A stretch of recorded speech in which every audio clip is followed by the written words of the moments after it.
Today I'm going to give you guys a straight to the point guide for the new victim, Danny. First things first, let's go over his main ability, and then I'll get into the perks and setup you need to run with Danny.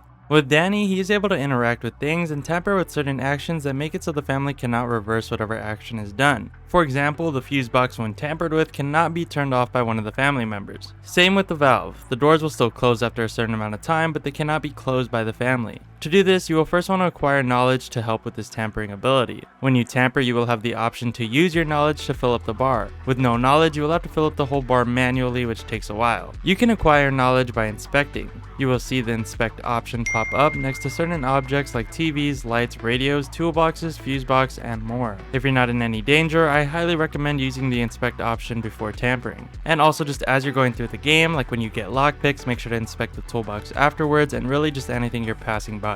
Of course, if Leatherface is chasing you in the basement, it's not worth taking the time to inspect. You will see your knowledge bar fill up in the bottom right and then empty out when used, so make sure to keep your eye on that to see where you're at. Now when you are going to tamper with something, it also completes the task. So to use the fuse box as an example again, you no longer have to complete the little mini game for the fuse box, you just have to tamper with it. You can still decide to do the mini game first and then tamper afterwards, or just not tamper at all, but there's no point in tampering afterwards as it just adds for more time. You might as well just tamper in the beginning to save time. Just make sure you don't overfill the minigame bar as you are doing it. It will not only make noise, but will knock you off, setting you back in progress and do damage to you. Now let's go over the ideal setup for Danny. This is what I'm liking for Danny so far. I have highly skilled, which adds to your proficiency bar. It starts off at 3 but will turn into 7 when maxed out. I personally really love running one of these types of perks as it allows you to relocate 7 whole attributes to other areas that need it. I try to use one of these on every character. 7 points might not seem too crazy, but I find it very useful to have the extra endurance or stealth.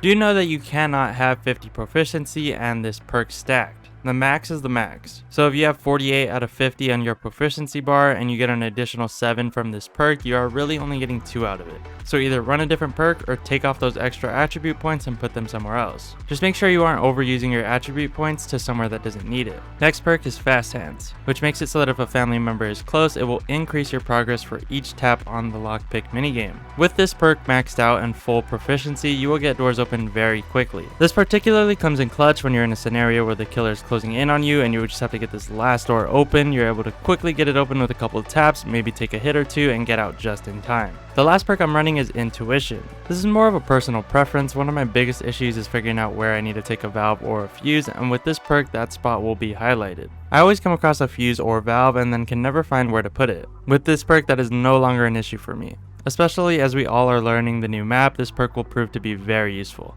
Now for your ability tree map, this is the path that I believe is best, and that's starting in the bottom right with making the tamper minigame 6% easier. It's really not even hard in the first place, so this one isn't even very useful. But moving to the middle of the board, we have knowledge gathered increased by 60% just to help fill up that bar a lot quicker. And finally, you will go to the top left, which allows you to inspect objects in an instant. So with this one, you can literally be running away from killers and just choose to inspect something real quick, and it literally happens instantly, so it really doesn't even matter. This entire setup with the perks and the ability tree will allow you to make full use of Danny's ability and get those doors open quickly. Let me know what you guys would change to this. Obviously, I see Danny as a proficiency guy, but I hope you guys found this video useful. Until next time, but love you, see ya.